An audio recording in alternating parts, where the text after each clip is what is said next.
Today's topic is prokaryotic cell. Prokaryotic cell is represented by the bacteria, blue-green alga, mycoplasma, and PPLO. That is pleuropneumonia-like organism. But prokaryotic cell, that is primitive type of cell. Pro that is primitive, and karyo means nucleus. Organism which carries primitive nucleus is known as come under the category prokaryotic. And example of this is bacteria, blue-green alga,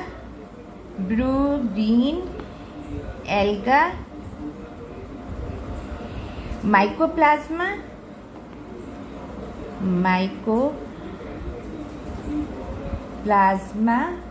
and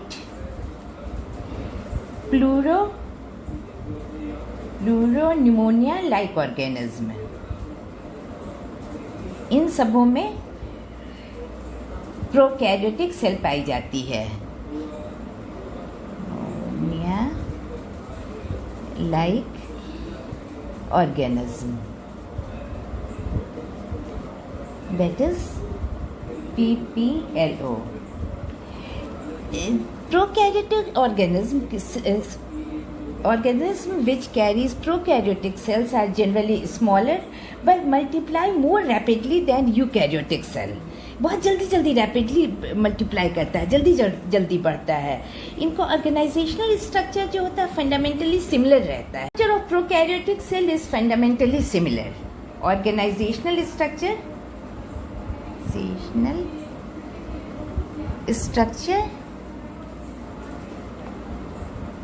fundamentally similar. एक ही तरह का होता है, कुछ slight difference रहेगा लेकिन basic एक ही रहता है. Fundamentally similar.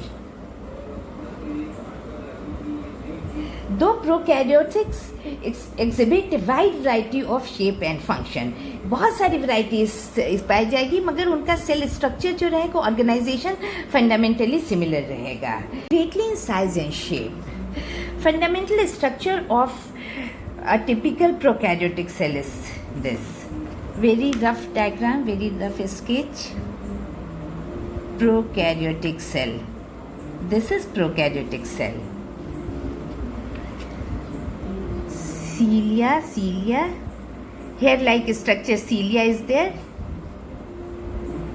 Hair-like structure, cilia is there. One long flagella, or you may say flagellum. Nuclear material, naked nuclear material. Ribosome. Cell envelope. Chromatophore. These lies inside the cytoplasm. Chromatophores. Another structure is pili or fimbriae.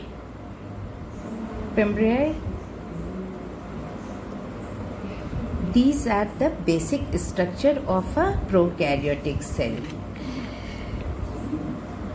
The fluid material which is known as cytoplasm is filled inside the cell. Fluid material, cytoplasm के अंदर और दूसरे part रहेंगे cytoplasm. This is the fluid filled inside the cell. And nucleus is naked, not enveloped.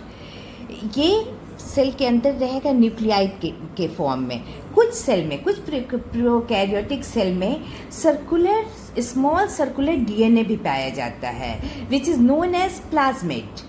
In addition to genomic DNA, small circular DNA which is known as plasmid.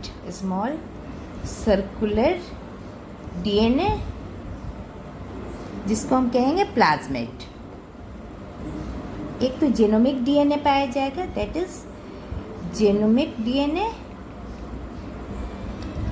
जो कि haploid रहता है, single रहता है.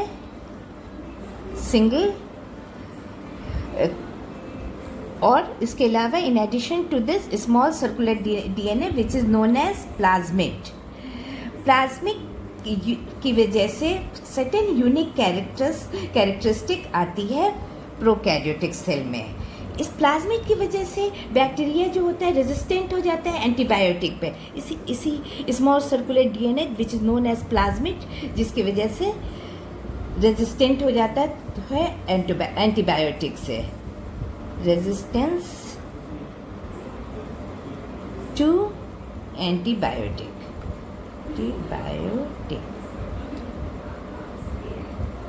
तो prokaryotic cell में well defined nucleus नहीं होता है, नेकेड न्यूक्लियस होता है। In addition to genomic DNA small circular DNA होता है, जिसको प्लाज्मिड कहते हैं। प्लाज्मिड की वजह से यूनिक कैरेक्टर सेल में आता है। One of the unique character is cell becomes resistant to antibiotic. Outermost layer cell envelope. Prokaryotic cell की कैरेक्टरिस्टिक है सेल एनवेलप, जो कि 3 लेयर्ड होती है। 3 layer. First layer is plasma membrane. First one is plasma membrane. Then cell wall. Next is cell wall. And the last is capsule.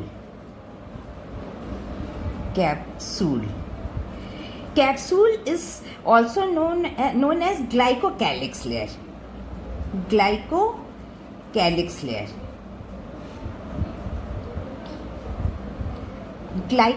layer is made up of sugar, lipid and protein.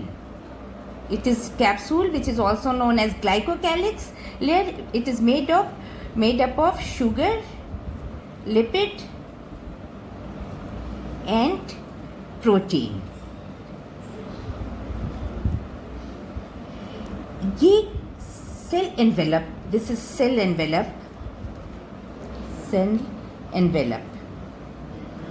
Main purpose of this is protection. ये plasma membrane selectively permeable होती हैं, whereas cell wall hard होती है, जो कि cell को support करती है और शेप देती है।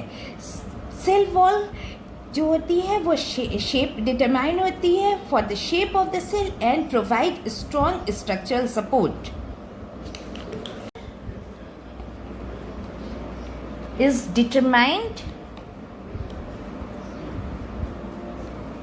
determined for shape of the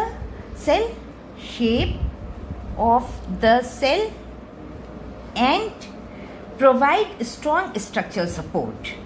Strong structural support. And the plasma membrane is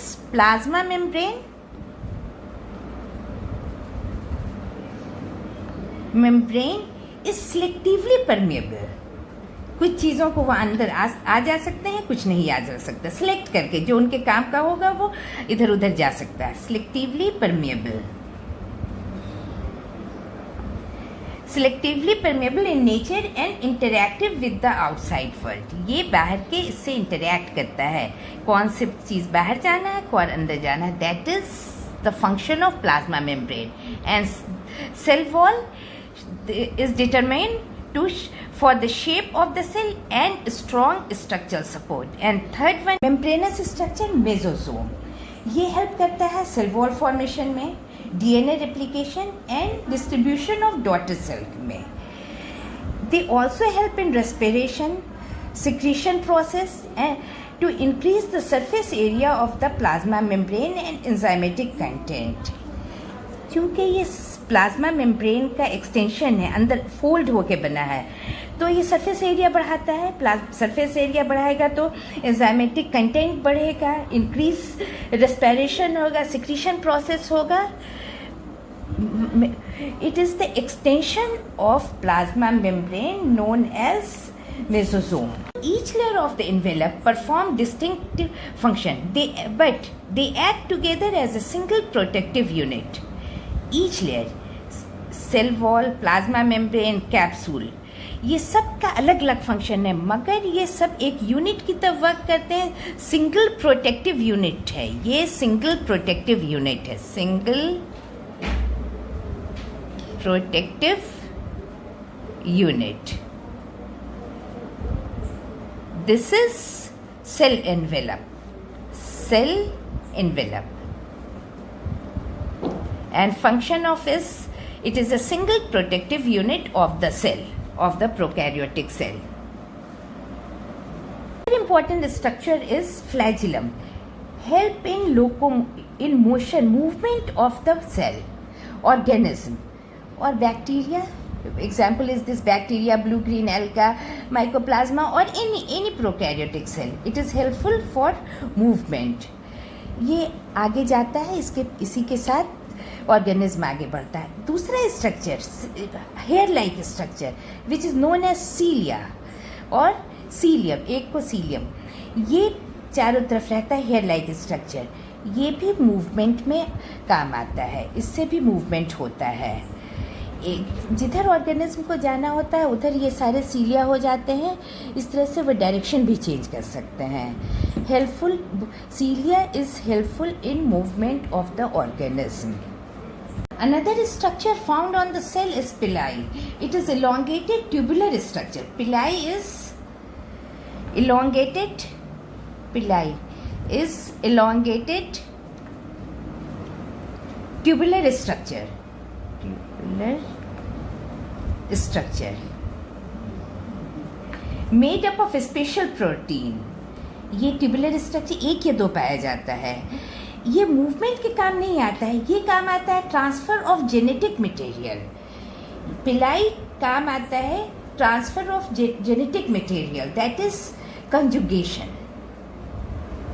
it helps in conjugation of the cell, conjugation. दूसरा स्ट्रक्चर होता है फिम्ब्रियाई। ये हेयर लाइक स्ट्रक्चर होता है, जैसे सिलिया हेयर लाइक स्ट्रक्चर होता है, ये भी हेयर लाइक स्ट्रक्चर होता है। ये हुक की तरह काम करता है। Small bristle like fibre sprouting out from the cell use as a point of attachment like hook. ये किसी भी दूसरे सेल से, किसी स्टोन से ये पॉइंट ऑफ अटैचमेंट के काम आता है। Fimbriae not in movement but it act as a hook. These four structures, pili, fimbriae, flagella and cilia, work on attachment, displacement, locomotion and movement of the organism. The four structure, pili, cilia, flagella and fimbriae act for attachment, displacement,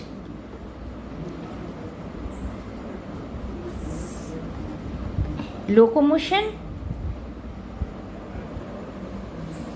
and movement of organism.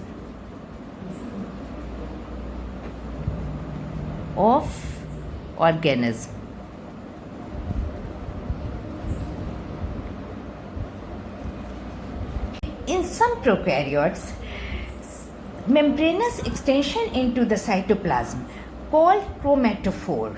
Membranous extension called chromatophore. Chromatophores are found which contain pigments. अगर pigment में chlorophyll होगा तो ये इसमें photosynthesis होगा। अगर chlorophyll pigment, ये extension है membranous extension which is known as chromatophore. अगर इसमें क्लोरोफिल होगा तो उसको फोटोसिंथेसिस उसमें होगा। अगर नहीं होगा देन डिफरेंट कलर एग्जिबिट करेगा cell. Special membranous structure, mesosome formed by the extension of plasma membrane into the cell. Formed by the extension of plasma membrane into the cell. These extensions are in the form of vesicle, tubule or lamella. They help in cell wall formation, DNA replication and distribution of daughter cell. ये शुरू से नहीं होता है cell में, ऐसे पता भी नहीं चलता है.